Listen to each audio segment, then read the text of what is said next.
Hi friends, ನಮಸ್ತೆ ಎಲ್ರಿಗೂ. ಚಪಾತಿಗೆ ಏನಾದರೂ ಈ ಥರ ಪಲ್ಯ ಮಾಡಿಬಿಟ್ರೆ 10 ಚಪಾತಿ ಬೇಕಾದರೂ ತಿಂತಾರೆ. ಇದು ರೈಸ್ ಜೊತೆ ಕೂಡ ತಿನ್ನಬಹುದು, ಒಳ್ಳೆ ಸೈಡ್ ಡಿಶ್ ಕೂಡ. ಇವತ್ತು ನಾನು ಹುಚ್ಚೆಳ್ಳು ಪುಡಿ ಹಾಕಿ ಬದನೆಕಾಯಿ ಪಲ್ಯ ಯಾವ ರೀತಿ ಮಾಡೋದು ಅಂತ ಹೇಳ್ಕೊಡ್ತಾ ಇದ್ದೀನಿ.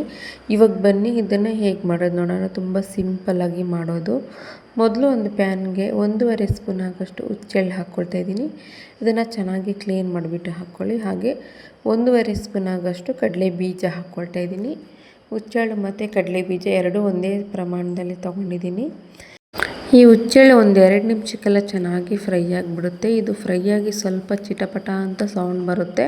ಹಾಗೆ ಇದು ಕಲರ್ ಕೂಡ ಚೇಂಜ್ ಆಗುತ್ತೆ. ಇದನ್ನು ಅಲ್ಲಿವರೆಗೂ ಚೆನ್ನಾಗಿ ಫ್ರೈ ಮಾಡ್ಕೊಳ್ಳಿ. ಕಡಲೆ ಬೀಜ ಕೂಡ ಚೆನ್ನಾಗಿ ಫ್ರೈ ಆಗಬೇಕು.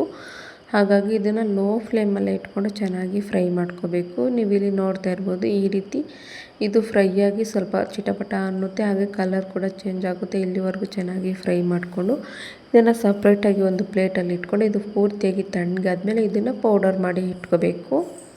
ಇದು ಪೌಡರ್ ಎಲ್ಲ ಮಾಡ್ಕೊಂಡಿದ್ದಾದಮೇಲೆ ಅದೇ ಪ್ಯಾನ್ಗೆ ಇಲ್ಲಿ ನಾನೊಂದು 3 ಸ್ಪೂನ್ ಆಗೋಷ್ಟು ಎಣ್ಣೆ ಹಾಕ್ಕೊಳ್ತಿದ್ದೀನಿ.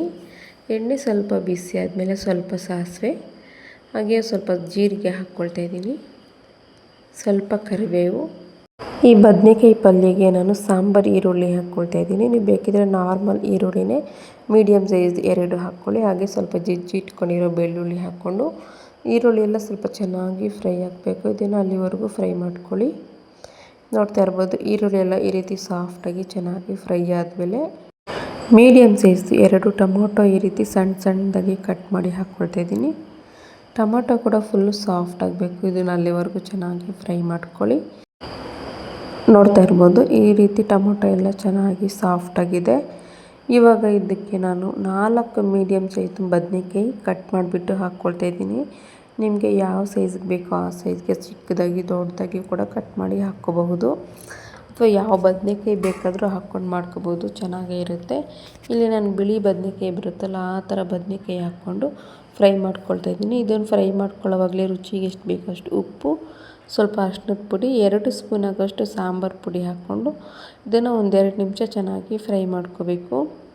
ಇದನ್ನೆಲ್ಲ ಚೆನ್ನಾಗಿ ಮಿಕ್ಸ್ ಮಾಡಿಕೊಂಡು ಫ್ರೈ ಮಾಡ್ಕೊಂಡಿದ್ದಾದಮೇಲೆ ಇವಾಗ ಇದಕ್ಕೆ ನಾನು ಒಂದು ಅರ್ಧ ಲೋಟ ಆಗೋಷ್ಟು ನೀರು ಹಾಕ್ಕೊಳ್ತಾ ಇದ್ದೀನಿ. ಅಂದರೆ ಬದನೆಕಾಯಿ ಮುಳುಗೋಷ್ಟು ನೀರು ಹಾಕ್ಕೊಳ್ಳಿ.